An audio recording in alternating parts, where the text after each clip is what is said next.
Hoje o tema da palestra é o livre-arbítrio e os condicionamentos humanos. E eu queria dizer que essa é a terceira palestra de uma série sobre esse tema que tem a ver com o movimento, porque eu costumo dividir os estudos, as apresentações em algumas palestras, porque a gente não tem tempo para abordar muitos assuntos em uma hora, né, ou com muita profundidade. Então, eu fiz uma palestra que vocês podem encontrar na TV Suprem ou no canal da internet, no YouTube, da Sociedade Teosófica ou no meu, uma palestra sobre Deus na visão teosófica, e a segunda palestra sobre o karma e livre-arbítrio na visão teosófica, e a palestra de hoje, então, é a terceira palestra e o fechamento desse assunto. Eu não tenho condições de revisar todo o assunto, apenas vou mencionar algumas coisas que eu já falei. E na primeira palestra, eu falei sobre a questão de Deus, abordando um movimento no seu aspecto cósmico, como um movimento imanifestado, que no período do Pralaya, ou dissolução cósmica, se expressa, é dito como um alento, né, uma vibração, uma pulsação, e o movimento, então, no período manifestado do cosmos, que é chamado de Manvantara, que eu apresentei na segunda palestra como karma ou ação, já dentro de uma noção de movimento como causalidade, que é um movimento que se imprime no mundo das formas separadas ou no universo diferenciado. Então, hoje, a gente vai fechar na questão do movimento dentro do homem como condicionamento e a relação do livre-arbítrio e do karma, que foi abordado na palestra anterior, com a possibilidade do homem gerenciar, né, esse movimento e afirmar e expressar o seu livre-arbítrio. E eu queria justificar por que essa investigação tem a ver com Deus, porque eu estou tratando hoje aqui de condicionamentos. Porque a questão da ação humana e da ética tem a ver com um pensamento sistêmico, principalmente nas religiões, né, que envolve o que está acima dela. As leis que governam o mundo como Deus, por exemplo, né, se existe um Deus ou não. Porque você, veja bem, se uma pessoa comete um crime, né, um pecado mortal, um homicídio, é totalmente relevante saber se naquele pensamento existe Deus ou não, e como é esse Deus. Se é um Deus que perdoa, né, um pai bonzinho que perdoa tudo, e aí a pessoa cometeu um homicídio e Deus perdoa e fica por isso mesmo. Ou então, se é um Deus que não perdoa nada, é um Deus tirano, que vai condenar a pessoa a um castigo perpétuo, a um inferno eterno, como se diz. Já é uma outra coisa. Outra posição seria como a de um ateu, de pensar que não existe Deus e tudo se resolve no nível da sociedade, né, como uma ética que se tenta construir, mas fica por isso mesmo, no máximo a gente alcança a justiça humana, né, que é uma justiça que não é ela não tem uma ideia de retribuição, e sim de contenção e uma certa compensação. Então, para deixar isso claro, quais são os fundamentos que a gente aborda essa questão da ética, da liberdade humana e dos condicionamentos, a gente tem que deixar claro esse contexto geral, qual é a ideia de Deus que tem por trás. Por isso que nós já nos manifestamos, né, já explicamos que na teosofia não existe a ideia de um Deus pessoal. Existe um absoluto que se manifesta em leis e inteligências cósmicas. Então, sem querer retomar o assunto, mas só lembrar que eu já expliquei várias vezes o fluxo de evolução da consciência na visão teosófica, que é uma filosofia evolutiva, o universo existe para que a evolução aconteça.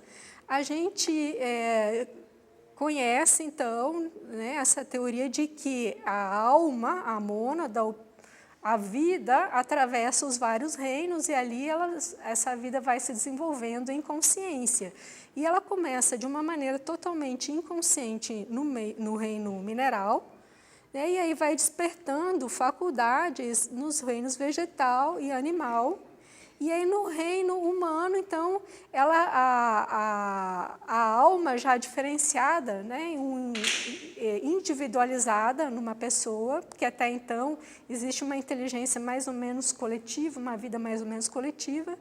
Então a alma aqui naquele indivíduo é dotada do corpo causal, o corpo mental, que torna o homem capaz de criar e torna o homem responsável. Isso nós já falamos, estou apenas mencionando. Então, vejamos, o animal, ele se mete numa enrascada, ele está desenvolvendo o instinto e algumas emoções, né? O princípio câmico do desejo, ele se coloca em situações e ele não é capaz de elaborar soluções para sair daquela situação. Ele pode morrer numa situação como essa, mas o homem não. O homem, ele é construído por essa capacidade elaborativa, criativa. Então, da mesma maneira que ele é capaz de produzir causas, né, no mundo, né, que lhe diz respeito, na sua esfera de ação, ele também vai colher os efeitos dessas causas e, consequentemente, prazer e dor. E, principalmente, sofrimento, né? Então, se entende como esse grande mecanismo da vida como um grande organismo que constrói, que desenvolve consciências, inteligências. E é nessa progressão, então, o ser humano está num nível, né, de desenvolvimento mais alto, mas ainda é um ser em formação, porque acima dele, do ser humano comum, como mostrei aqui, que simbolizei com a figura de um yogi, um ser humano perfeito, que já desenvolveu todas as suas potencialidades humanas e atingiu a sabedoria e, com isso, se libertou do sofrimento.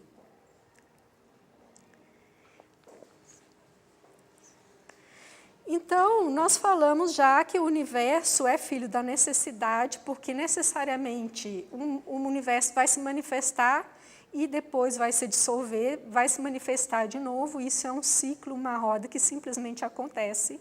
Necessariamente vai ser assim.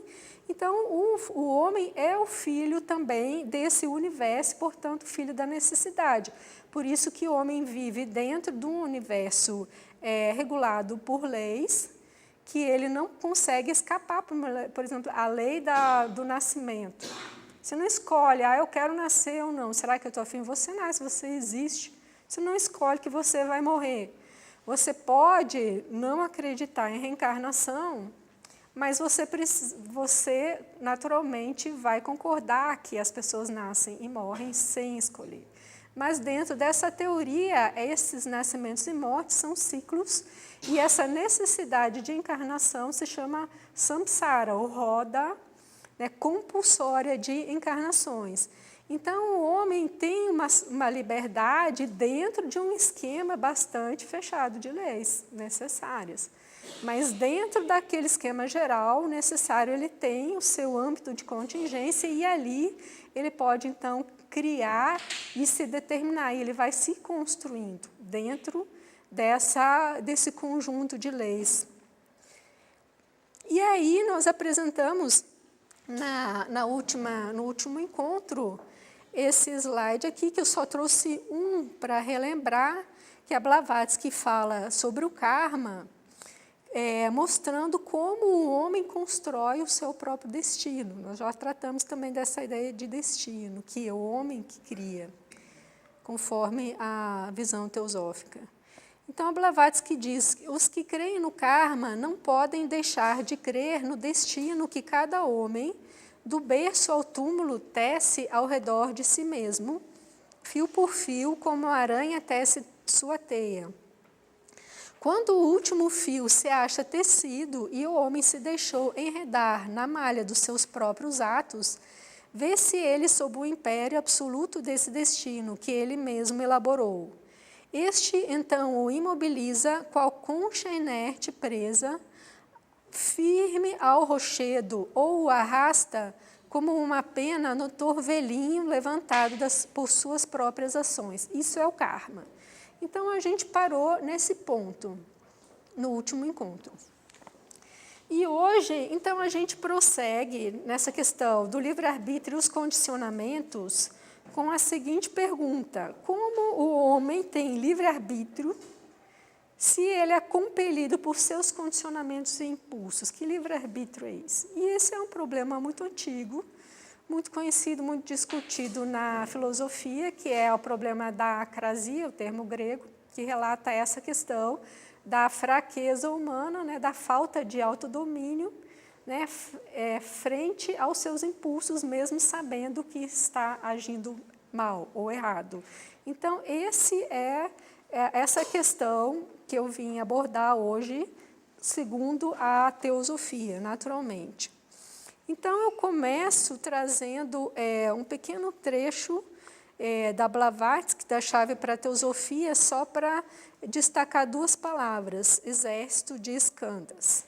E aí, então, é um trecho que fala sobre a questão do que acontece após a morte. Após a morte na teosofia é vista como um período de decomposição, assimilação e descanso. Então, aquela encarnação, aquele conjunto de, como a gente vai ver, de skandhas ou agregados que compõem uma personalidade no mundo, ela esgota a sua força, né, cessa o seu tempo, o corpo físico morre. Então, o corpo físico vai se dissolver, vai se decompor. Junto com ele vai se decompor o corpo etérico, o Linga Sharira, que é um corpo energético, e depois vai se decompor o corpo astral, ou Kamarupa, que é o corpo dos desejos e das emoções. Então, a alma, para usar uma palavra que não é tecnicamente teosófica, mas é uma palavra de amplo conhecimento, a alma, depois da morte, ela fica um tempo no Kamaloka, o plano astral, também chamado de purgatório no cristianismo, onde ela vai decompor e assimilar os seus desejos e as suas emoções mais densas, mais grosseiras. E ela vai ficar o tempo ali conforme o material que ela tiver agregado em si, né? Uma pessoa vai ficar mais tempo que outra conforme a qualidade vibratória dela. E aí, depois, então, esse material que se decompõe no plano astral, ele vai ficar ali naquele plano astral, assim como os átomos do corpo físico vão voltar para o plano físico, vão virar pó e vão se misturar aos elementos químicos do plano físico. Com a morte, depois da morte no plano astral, decomposição do corpo astral, aquele conjunto de vibrações, porque ali a gente já não tem mais matéria física, a gente tem matéria sutil, que é melhor chamar de substância para não confundir, a gente tem uma substância que se decompõe, então aqueles átomos também vão ficar ali.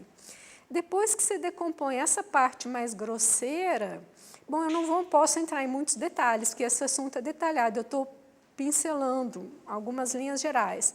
Então, fica a parte mais sutil, que são as vibrações mais sutis, mais finas, mais felizes, mais espirituais. E aí aquela individualidade vai ficar vibrando naquela faixa vibratória. Aquela faixa vibratória, aquele tempo que ela permanece ali, a gente chama de Devachan, que corresponde ao céu dos cristãos, que é um período de bem-aventurança. Só que aquele Devachan ele também vai acabar depois de um tempo, porque a pessoa está dentro daquele ciclo compulsório de reencarnações e vai ter que voltar aqui para o plano físico, vai ter que reencarnar novamente. Então, olha só o que a Blavatsky fala. Após conceder à alma libertada das angústias da vida pessoal uma compensação suficiente, ou seja, ela sofreu muito aqui nessa relação, então ela teve um longo tempo, o Devachan pode durar 1000 anos, né? Ela teve um longo tempo, né, daquela assimilação das coisas finas, então até mesmo centuplicada, como ela diz, aí, o karma, que é essa lei, né, da ação, da causalidade, com o seu exército de skandhas. Que são os skandhas? aquelas tendências, aquelas vibrações que ficaram ali no plano astral. Aqueles restos que ficaram no plano astral, eles ficam ali.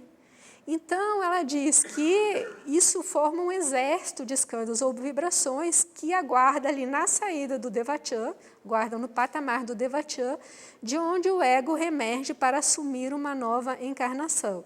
Ou seja, aquela individualidade sai daquela esfera, isso tudo é subjetivo, não é um lugar espacial.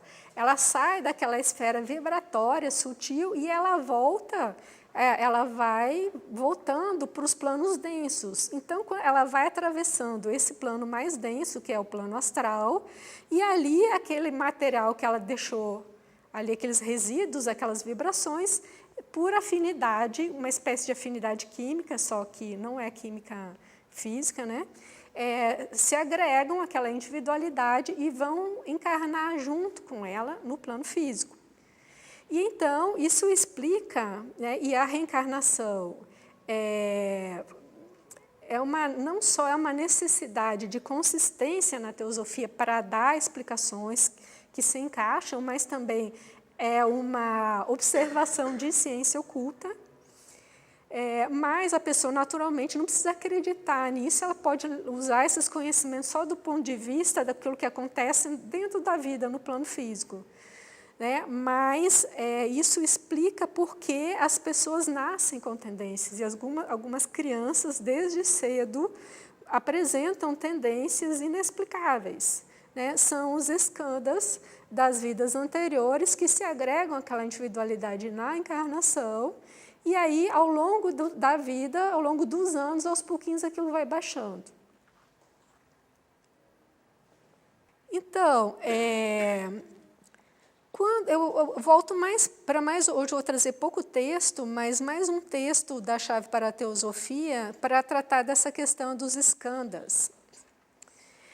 Quando consideramos a questão de que a nova personalidade em cada renascimento seguinte é o agregado de skandhas ou atributos, que skandhas é um termo sânscrito que significa atributos ou agregados, da velha personalidade, e perguntamos se esse novo agregado de skandhas é igualmente um novo ser, no qual nada permaneceu do anterior, lemos que em um sentido é um novo ser e em outro não.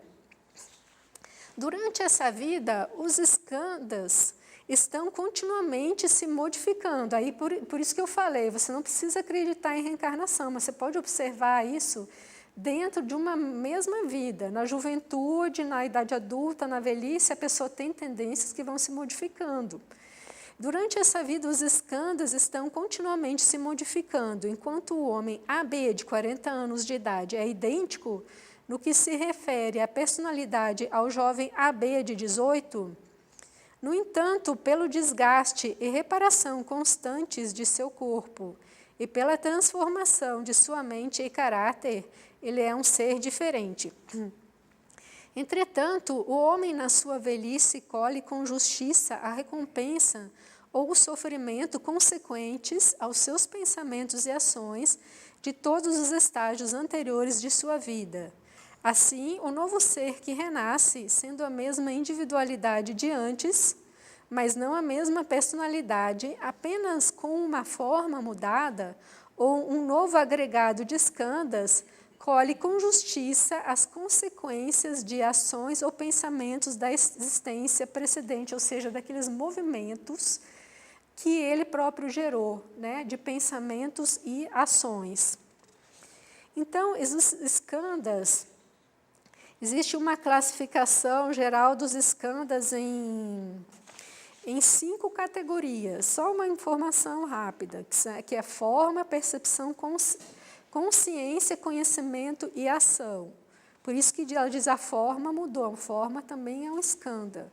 Mas o assunto da nossa reflexão de hoje são os skandhas relacionados ao movimento, que são os skandhas da mente, chamado de samskaras. Então, quando a gente fala hoje de tendências de agir, que brotam das tendências mentais, tendências de pensamento, a gente está falando de samskaras.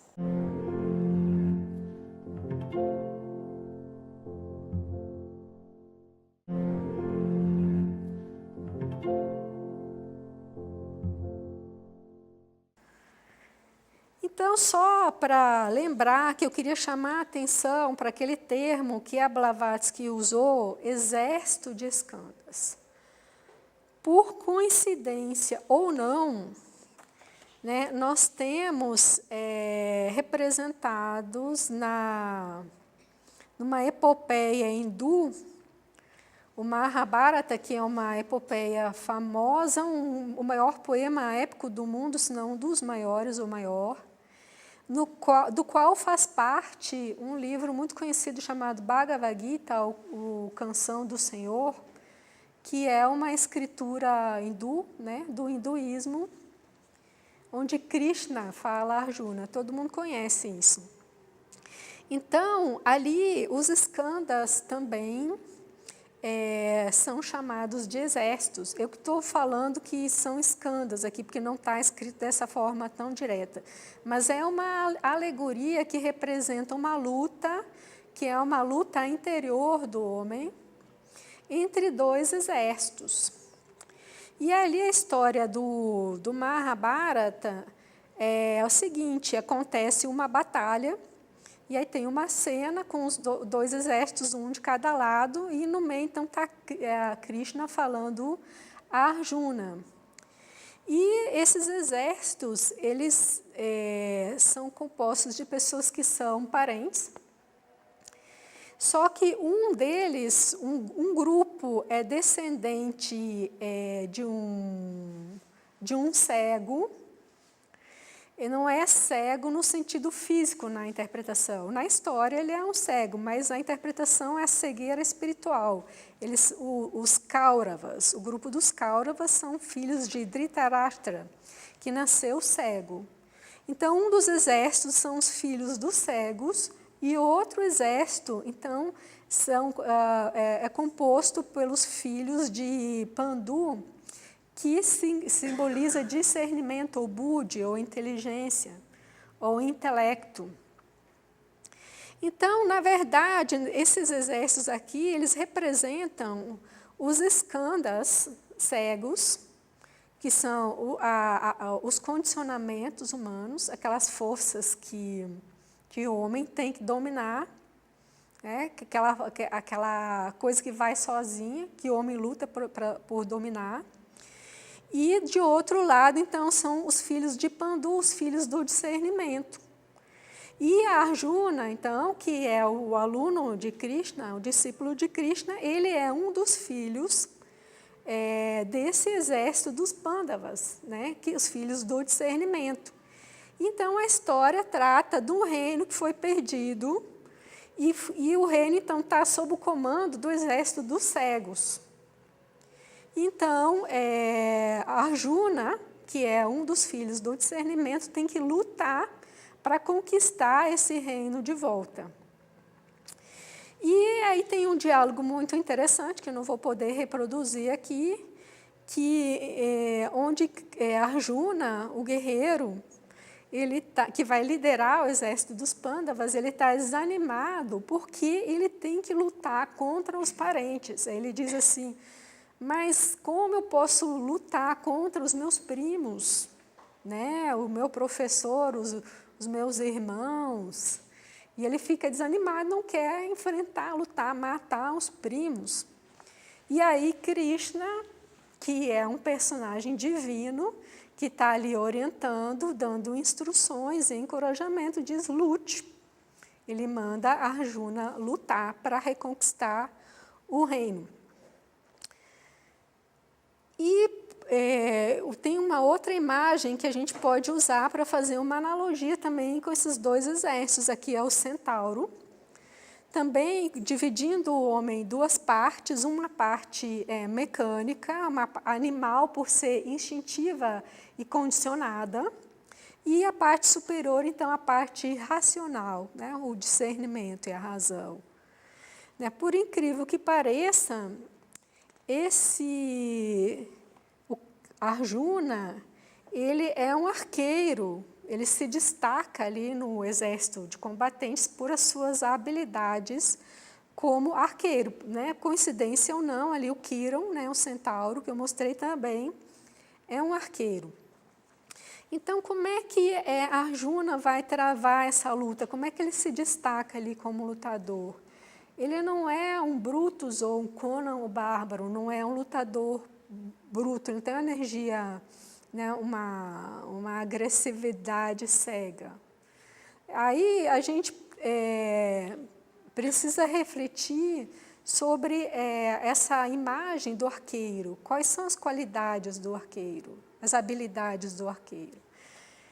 Eu acho interessante trazer mais para um exemplo atual, que é o atirador, né? Porque a gente não tem mais arqueiro, então fica difícil de pensar. Mas se a gente pensar um atirador olímpico, qual a habilidade que ele tem? Ele não tem força bruta, ele tem, primeiro, domínio da respiração, ele tem capacidade de esvaziamento mental, foco, disciplina, autocontrole. Tem até uma parte do diálogo dessa conversa não sei se da conversa de Krishna com Arjuna, mas é uma parte onde se destaca ali a qualidade do Arjuna como arqueiro, onde tem um pássaro, parece que é um pássaro de madeira, que tem um olho. Então, todos os alunos têm que atirar de arco e flecha no olho do pássaro. E os alunos, eles erram por algum motivo, uns quase acertam. E Arjuna é o melhor arqueiro de todos, porque ele acerta no olho do pássaro. E aí, o instrutor pergunta para ele, para cada um, o que você está vendo? Aí um aluno diz assim, eu estou vendo uma flecha, eu estou vendo o pássaro. E Arjuna diz assim, eu vejo só o olho do pássaro e mais nada. Que o olho do pássaro é o alvo. Então, qual é a qualidade desse lutador que vai vencer o exército dos cegos? Não é uma força brutal, mas sim uma capacidade de um atirador de elite, de um arqueiro, de ter um domínio da respiração, de ter um esvaziamento mental e de ter um foco capaz de visar e perceber apenas o alvo. Aí, num caminho assim mais ou menos óbvio, a gente cai na meditação. Se você vê, sem querer fazer apologia ao uso de armas, nada disso, muito pelo contrário, mas um sniper vai fazer um curso nos Estados Unidos, no FBI, de atirador, ele vai ficar 6 meses treinando respiração. Então, essa disciplina mental, a gente cai onde? Na meditação.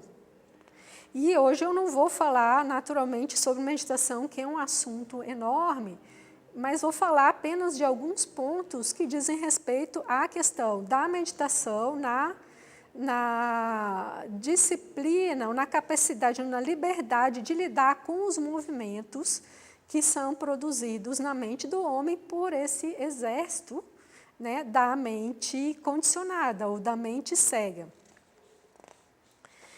Então, em primeiro lugar, assim, é possível, antes de entrar precisamente na questão da prática da meditação, sobre esse caso, é possível o homem confrontar suas tendências, né? Tem pessoas que dizem assim, eu não acredito em livre-arbítrio, o homem não tem livre-arbítrio. Agora, se eu disser para essa pessoa, você não acredita em livre-arbítrio, mas você é obrigado a acreditar, porque isso é a verdade. Imediatamente a pessoa vai dizer assim, não, eu não vou acreditar, não sou obrigado a acreditar, eu sou livre. Eu vou dizer, está vendo? Você é livre. Então, assim, algumas pessoas têm opiniões teóricas, por exemplo, não existe o certo e o errado. Mas se você cobrar uma conta errada dela, ela vai dizer, não vou pagar isso, está errado.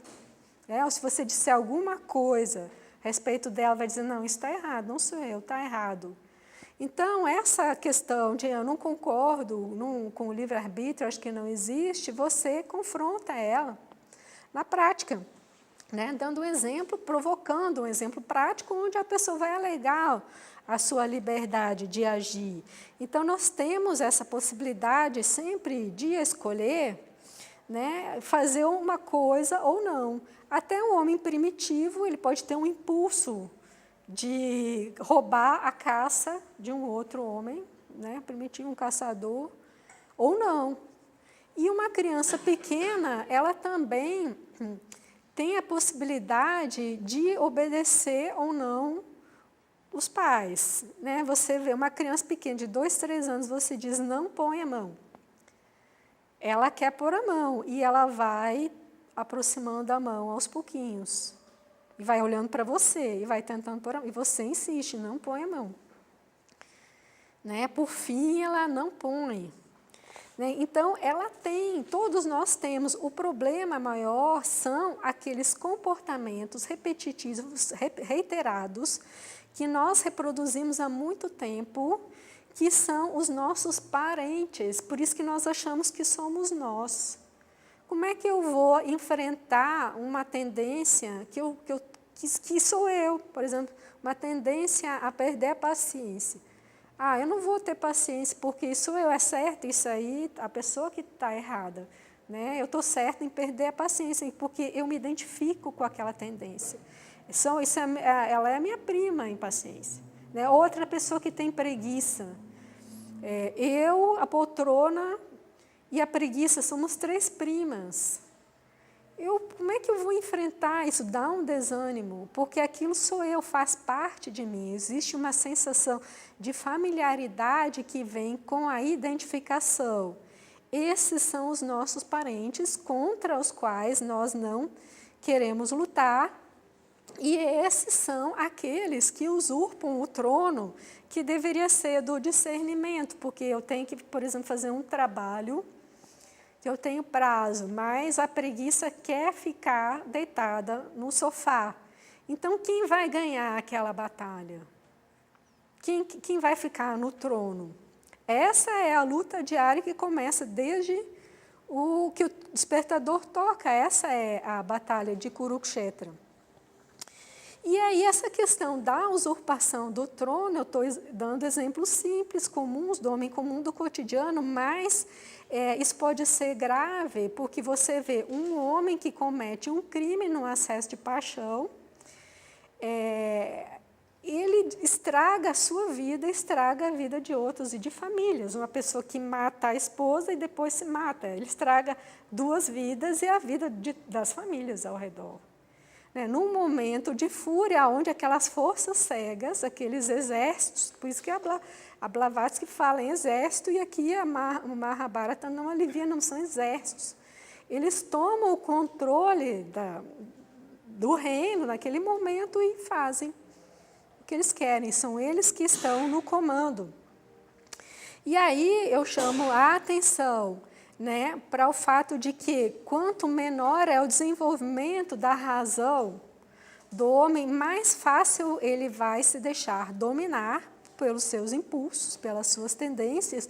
E numa sociedade também, quanto mais se despreza o discernimento e os valores morais conforme a razão, mais cresce a violência, né, como a gente vê hoje em dia esses atos, né, de violência horríveis, assim, que estão num crescente.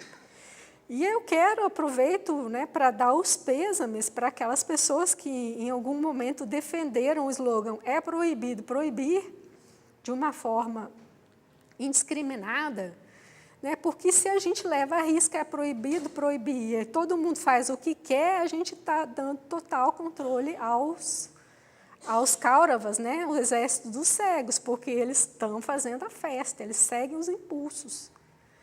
Né? Então, claro que a gente entende que aquelas pessoas que estavam dizendo, em certo momento, é proibido proibir, estavam questionando, criticando a tirania, porque a proibição cega, ela é também dos Kauravas. Não existe discernimento em proibição dogmática. de uma forma cega. Isso está escrito no livro religioso, na escritura tal, de uma maneira cega, porque a autoridade da igreja tal falou assim, então todo mundo copia e cola aquilo de uma maneira irrestrita, e aí se acrescenta as conveniências políticas, enfim, isso não é discernimento também. Então, quando se questiona proibir, eu entendo que essas pessoas estavam questionando isso, mas se jogar a criança fora, junto com a água da bacia, a gente chega assim numa falsa liberdade, né, de deixar espaço para os exércitos, para as tendências inferiores crescerem e tomarem comando da situação. Então, a violência e o descontrole crescem. Então, a criança pequena, o homem, já desde criança, desde pequeno, precisa aprender o autodomínio. Esse autodomínio, ele é um treino, ele é um movimento, a gente estava falando de um movimento de tendência, é um movimento onde a pessoa vai aprender a puxar um freio sobre ela mesma, sobre essas vibrações, né, que empurram o homem a agir. Então, a criança precisa saber que não pode certas coisas, mas você tem que ensinar de uma maneira delicada, com firmeza, de uma maneira delicada para que a criança não se sinta agredida e não entenda que a disciplina é um mal. Ela precisa entender que aquilo é um bem. Poder se controlar é um bem, e a pessoa com esse treinamento do autocontrole, ela consegue depois, na idade adulta, conseguir se frear de cometer esses atos impulsivos, crimes e barbaridades. Então, a criança, ainda sob o comando do discernimento dos pais, que ela ainda não tem discernimento desenvolvido, vai desenvolvendo o seu próprio discernimento, vai tendo o seu autodomínio treinado, para que na idade adulta seja um adulto com discernimento desenvolvido que consiga se autocontrolar. Só que esse é o primeiro nível da disciplina moral, que é a contenção. A gente está falando sobre como lidar com os escândalos, né, essas tendências. A primeira coisa, você precisa aprender a puxar o freio de mão para aquilo não te dominar e você não estragar a sua vida, né, cometer atos irracionais. Mas esse nível de contenção ainda é o nível primeiro, é o nível primário. Né? Nessa conquista do reino interior, não se quer chegar simplesmente nisso, que é simplesmente uma forma de repressão e é necessária ao mundo civilizado. Então, a gente precisa desenvolver a habilidade de lidar com essas tendências, os escândalos, de uma maneira mais profunda. E aí nós vamos voltar à questão da meditação. Então, sobre esse treinamento, e aí eu tenho que vincular um pouco a palestra anterior, né, que eu peço que vocês depois assistam, sobre essa questão da inércia e do movimento, porque aqui a gente está tratando de movimentos vibratórios num nível de matéria sutil, que não é a matéria visível, mas também a substância. Então, isso opera como nas leis da física, por inércia. Então, quanto mais você repete um movimento, mais ele tende a se repetir.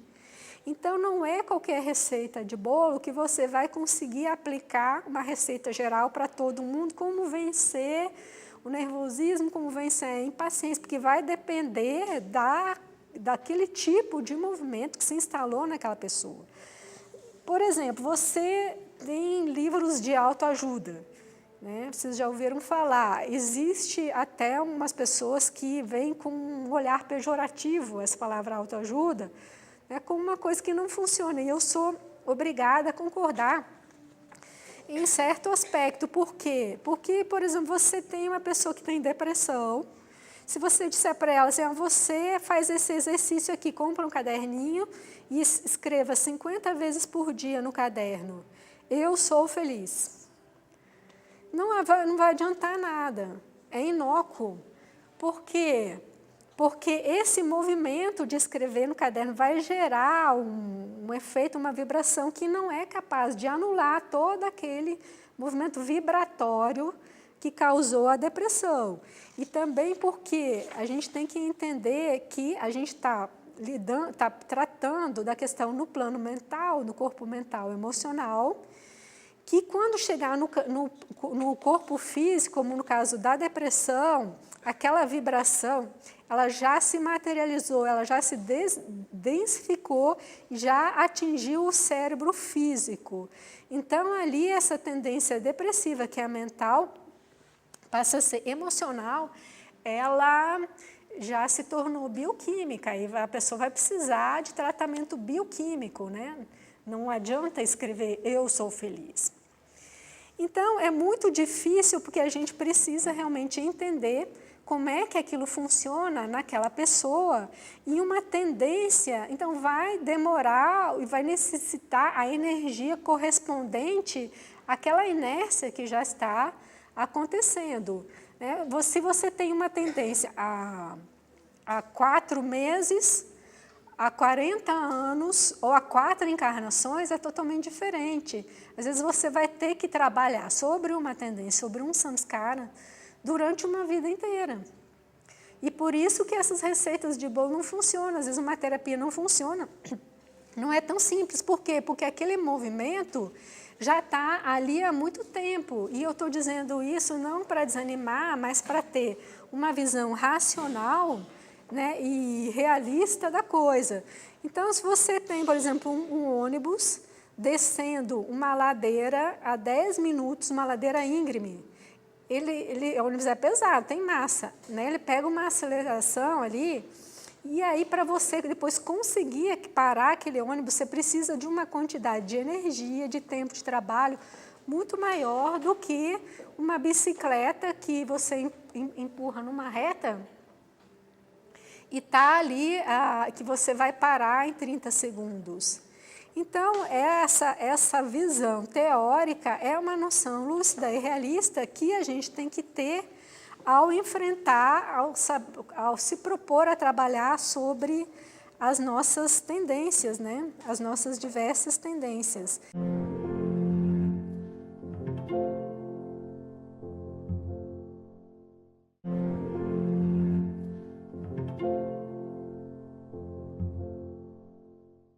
E aí entra também a questão da motivação. Porque você vê, uma pessoa tem a tendência a ser impaciente, mas, eu sou impaciente, não consigo me controlar, mas quando ela vai pedir um aumento para o chefe, vai pedir férias, ela fica um doce durante 2 semanas, né? Mansinha. Mas conseguiu vencer a tendência, né? Então, existe uma motivação que é também um interesse, uma energia que vai confrontar aquele movimento, aquela vibração. E aí a gente volta de novo àquela visão geral, do esquema geral evolutivo, por isso que essas ideias estão interligadas, no qual assim, nós somos empurrados numa máquina de evolução, criando causas, e quando dói a gente aprende a corrigir aquilo, a adquirir sabedoria e começa a agir corretamente, para não doer. Só que enquanto não dói muito, as pessoas vão protelando, vão adiando. Mas quando ela já passa, a alma depois de um certo tempo, ela já criou tantas causas, né? Produziu tantos escândalos, e aquilo começa a doer mesmo, porque aquilo vira uma energia perturbada, e a pessoa está sofrendo, aí começa, ai meu Deus, aí buscar religião, terapia, aí ela tem motivação para superar aquela tendência. Agora, a motivação é criada por quê? Pela dor. Então, esse é o esquema geral da natureza de trazer almas da inconsciência, fazer com que elas produzam causas e questionem as causas, aprendam sobre a causalidade e se tornem sábios. E isso é empurrado pelo sofrimento. Então, por isso que muitas pessoas, às vezes, chegam literalmente, é engraçado, porque é uma metáfora, no fundo do poço, chegam ao fundo do poço e ali elas se transformam, porque dói muito. E elas têm motivação para mudar. E aí acontecem as grandes conversões, e aí tem relatos de pecadores que se tornaram santos, né? Nessa guinada, porque eles têm um propósito, eles têm uma força, um impulso de superar aqueles samskaras que estão gerando sofrimento. Mas, no geral, a humanidade caminha a passo lento, e aí, para ilustrar isso, eu trouxe um exemplo de uma matéria que eu salvei do ano passado, da Copa do Mundo, que na cidade do México, quando a seleção do México fez um gol contra a Alemanha, os sismógrafos registraram um terremoto artificial, que a cidade inteira pulou, né? Então, assim, na humanidade em geral, né, essa alma encarnada aqui em diversos seres humanos, né, essa alma una que se dobrou em múltiplos, ela ainda está nessa fase, na maior parte, nesses interesses que a gente pode ver pelo sismógrafo. O que mobiliza mesmo a pessoa é o gol da seleção e outras coisas desse tipo, não ainda uma reflexão sobre a questão do sofrimento. Mas essa massa de seres, elas não podem evoluir na mesma linha, assim, como se fosse uma fila de crianças na escola. É mais como um jardim de flores da primavera, onde algumas flores desabrocham antes. Você precisa ter pessoas que estão na frente buscando, que já estão sofrendo mais, estão buscando soluções, e outras que ainda estão criando sofrimento, né? Então, assim, caminha a humanidade. Então, essa questão do propósito é decisiva. Não é assim, a pessoa tem uma facilidade para enfrentar os seus condicionamentos. Ninguém tem facilidade. É propósito, e isso a gente vê nas diversas religiões. Eu gosto de assistir, às vezes, na televisão, os pastores falando, os padres, né, até para ver que tem muitas coisas em comum que a gente pode somar, né, principalmente nessa intenção de fazer o bem. O pastor diz assim, você escolhe Jesus, amém? E a pessoa, aí todo mundo, amém, levanta a mão. Mas é o quê? Uma escolha, e significa que a pessoa escolhe ser boa. E na próxima semana, ela vai ali na igreja renovar o seu propósito de modificar os seus samskaras, né? De parar de agir de uma maneira e passar a agir de outra maneira. Então, cada religião, conforme, né, foi agregando na sua história, na sua cultura, tem ferramentas desse tipo para enfrentar os seus samskaras. E aí, agora eu vou voltar, então, né, para a nossa ênfase na teosofia, que tem uma raiz forte hindu e budista, hinduísta e budista, para a questão da meditação, mas você pode ver isso também na oração do cristão, essa questão da cessação do movimento. Então, voltamos ao assunto da meditação. Você vê aqueles monges meditando durante horas, e vocês pensam, aqui eles estão fazendo nada?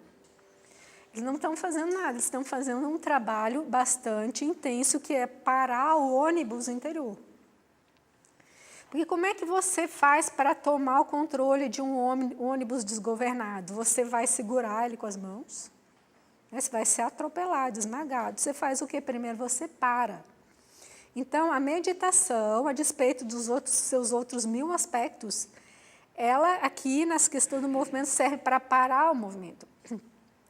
E essa parada de movimento é de fora para dentro.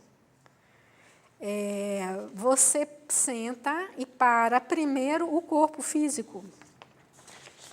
Né? Você não para, senta como uma pedra, né? Um enrijecimento, mas relaxa. O corpo físico tem que ficar num estado de relaxamento e quietude. Depois que o corpo físico para, você fica sentado ali como um lençol que está secando no sol, e aí você deixa parar as emoções. Como é que se faz isso? Com o tempo. Você só deixa, você fica ali assistindo aquele negócio sacudindo, e você deixa, às vezes, muito tempo, depende da sua fase da vida, você tem muitas emoções, e aquilo vai esvaziando, vai esfriando. Depois que você tem muita prática de meditação, as emoções conseguem se acalmar, parar com menos tempo de prática de meditação. E aí você chega num plano que é mental, do pensamento.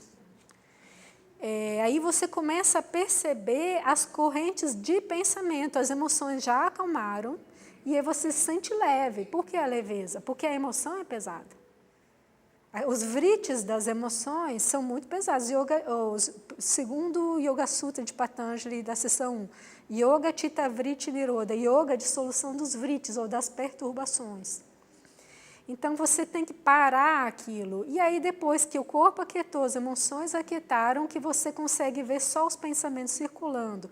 E são aqueles pensamentos que vão gerar aquelas emoções. Por exemplo, o pensamento sobre a injustiça que vai gerar raiva. Ou o pensamento pessimista que vai gerar a tristeza ou a depressão. O pensamento está sempre lá, a gente não percebe, a gente acha, isso é emocional. Por quê? Porque os escândalos das emoções, eles são muito pesados e a gente nem enxerga os pensamentos que estão por trás, mas tudo se origina nos pensamentos. Então, quando você chega naquele nível de meditação, que você está vendo só os pensamentos, aí você está exercitando, aí você consegue, a rigor, estrito sensu, exercitar o seu livre-arbítrio, porque você não está sendo sacudido, né, pelas emoções, e aí você vê aquele pensamento ali. Fulano me fez mal, você nem está com raiva, mas você vê, é uma ideia. E aí você pode escolher entre deixar aquilo ali, ou continuar alimentando aquilo ali, ou partir para um outro pensamento. Ali que existe, a rigor, o livre-arbítrio. Como as pessoas querem, né? Essa questão da acrasia, eu não consigo ter livre-arbítrio porque as minhas tendências me empurram. Ali você consegue, e a gente tem. Quem quiser faz meditação, faz oração, mas é possível trabalhar nesse nível, né, de enfrentamento das tendências, que não é só uma contenção, uma repressão do comportamento, mas ali se consegue sim tirar aquela raiz mental. E aí se consegue aplicar o Sutra 33 da seção 2 de Patanjali, que diz que se você está sendo perturbado por um pensamento ruim, indesejável, troque ele pelo pensamento contrário. Só que se você ainda está dentro daquele movimento das emoções, né, aquele ônibus pesado, que tem massa, porque a emoção ali tem massa, né, nesse sentido, né, de substância mesmo sutil, mas ela é pesada.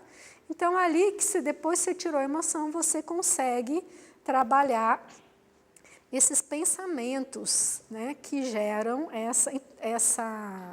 esses movimentos. Por isso que os samskaras da ação são samskaras mentais, porque eles têm a sua raiz no pensamento. E aí nós voltamos de novo a essa ideia do arqueiro, né, ou do atirador de elite.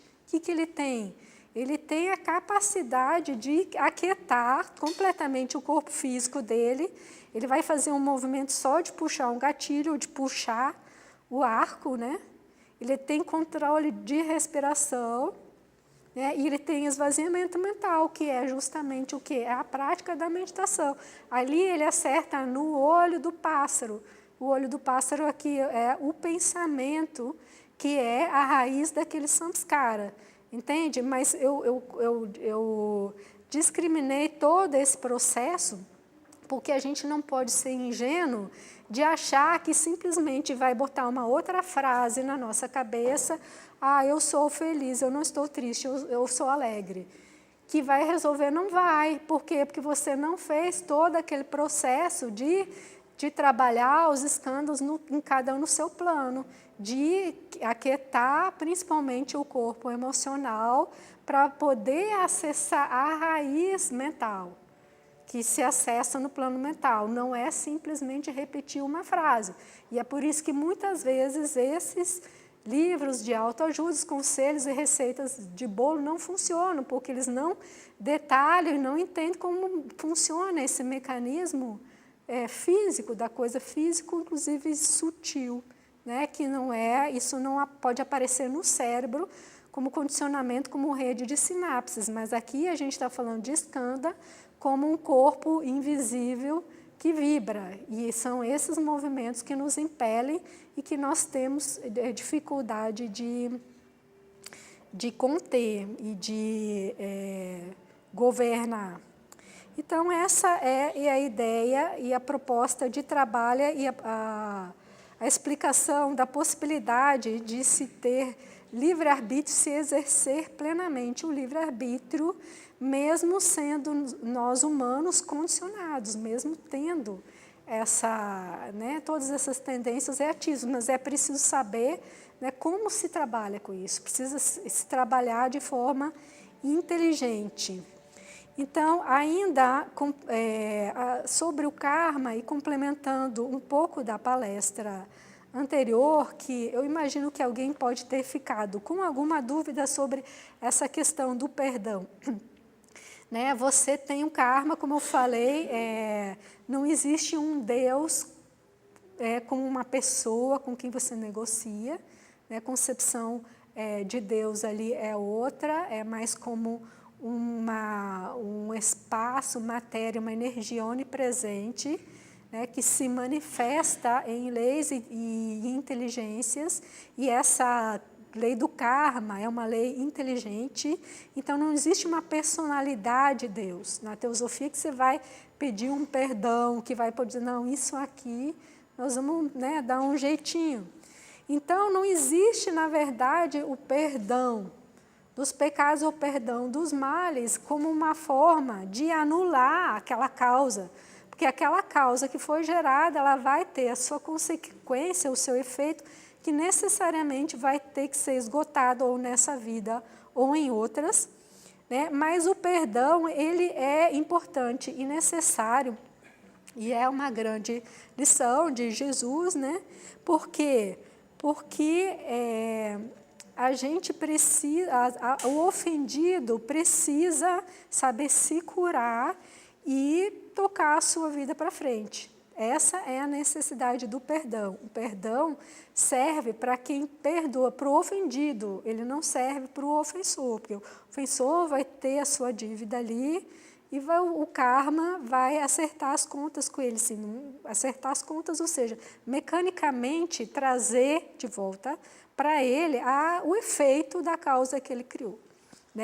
Mas o ofendido, então, precisa perdoar, até porque ele precisa se curar e precisa sair daquela vibração, porque aquilo gera skandhas nele, gera uma vibração, e a pessoa precisa curar, dissolver, até para não perpetuar aquele mal, não espalhar aquele mal como um vírus. Por exemplo, uma pessoa que foi abusada na infância, não se curou, ela pode depois se tornar um abusador, porque ela tem aquela marca dentro dela, e aquilo vibra, é um movimento, é um skandha também, que tende a se reproduzir, por inércia, e pode se espalhar. Então, para a humanidade em geral, é necessário o perdão para que o mal não se propague, para que aquele movimento, aquele movimento maléfico, encerre aquilo ali e aquela pessoa ali não espalhe para outras como se fosse uma bola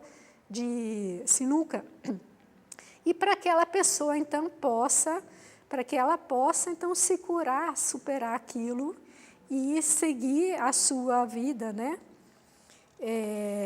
então era só para explicar essa questão do perdão no ensinamento cristão, que é muito importante, mas a teosofia não reconhece um Deus que possa perdoar o pecado do ofensor, mas reconhece a necessidade do perdão, como uma cura e uma forma da humanidade como um todo evoluir e investir nos skandhas positivos ou nas vibrações boas. Então, existe uma interpretação dessas noções cristãs, que é a interpretação teosófica, segundo a qual o Cristo que paga pelos pecados do mundo é, na verdade, a consciência crística, que é onipresente, ou seja, essa consciência que está dentro desses dessa diversidade de seres, né, desenvolvendo, despertando, é essa consciência,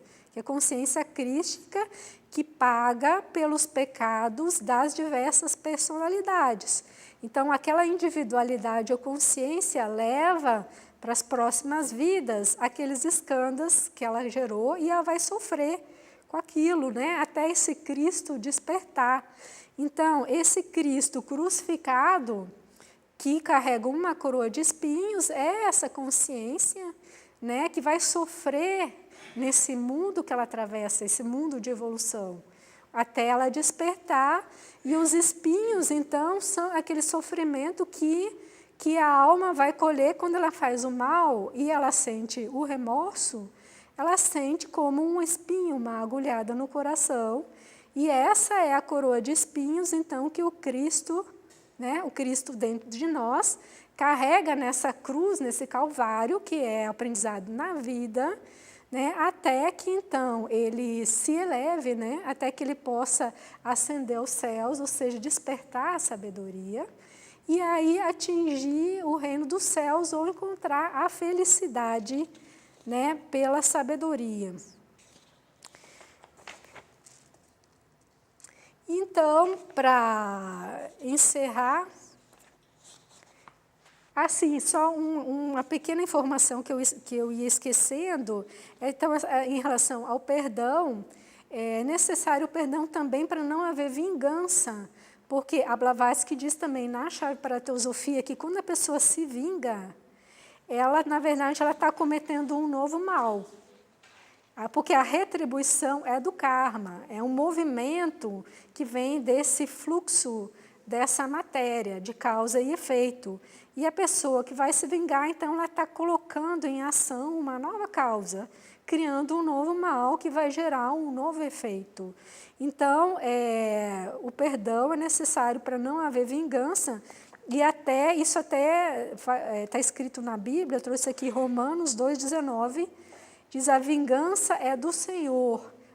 É claro que na teosofia, como eu já falei, não existe um Senhor, um Deus, mas a ideia é a mesma, ou seja, não cabe ao homem a vingança, nem a própria justiça humana, ela não se vinga, né? A justiça, como já falei, ela dá uma contenção, uma espécie de compensação, mas vingança no sentido assim, de uma retribuição, cabe essa lei divina, inteligente, da causalidade, né, que devolve a todo o Criador o efeito da causa que gerou.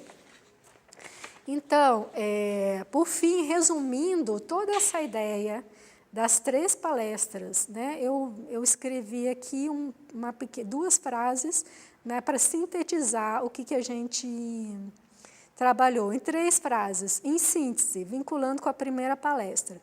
O universo é gerado no seio da Mãe Celeste, mula prakriti ou substância primordial, né, que essa virgem celestial, na verdade, é uma matéria cósmica, né, que enquanto ela não foi fertilizada pelas formas, né, que vão gerar o mundo, ela é virgem, porque ela é disforme, ela é uma substância, essa é a virgem celeste. E tem um movimento, né, como eu falei, um movimento, a pulsação cósmica.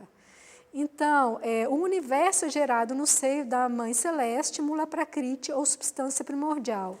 Ele é embalado, o universo é embalado, dormindo na pulsação eterna para despertar no início do Manvantara e criar um caleidoscópio de formas. O homem, filho do universo, também cria o seu mundo de causas e vibrações para ser despertado por ele. Ou seja, tudo isso está interligado, né? Existe uma matéria que pulsa eternamente, incessantemente, até no pralaya, é quando o universo se dissolve, e ali, então, esse universo que é o filho, ele dorme. E isso tudo é escrito em linguagem poética nas instâncias de Dzyan, como eu mostrei na primeira palestra. O universo dorme embalado no seio da Mãe Cósmica, né, ou da Virgem Celeste, né, para despertar. No Manvantara, então, surge um mundo com a sua diversidade de formas e seres. E o homem, então, que é um filho do universo, uma criatura desse mundo, ele também é dotado dessa centelha do Logos, dessa energia mental, dessa inteligência, só que ainda dormente, e aí passa a criar causas, né? Criar suas próprias vibrações, ainda inconsciente, não está sabendo direito o que ele está fazendo, que ele está errando, e aí com a dor, com o sofrimento gerado por essas causas que ele criou, ele passa a ser despertado por ele. Então, ele nasce da inconsciência para consciência, né? Ele volta à sua matriz original, que é espírito, só que dessa vez como um ser consciente, né? Que atingiu sabedoria.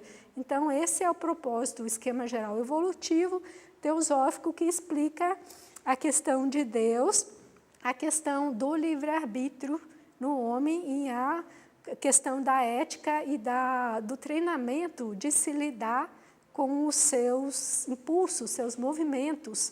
E dentro disso se encaixa a filosofia do yoga, né? Yoga Chitta Vritti Nirodha, yoga de solução das modificações, das perturbações, para que o homem se conheça e passe a dominar os movimentos que cria, né? E assim atingir a libertação final, que é Kaivalya. Muito obrigada e até a próxima.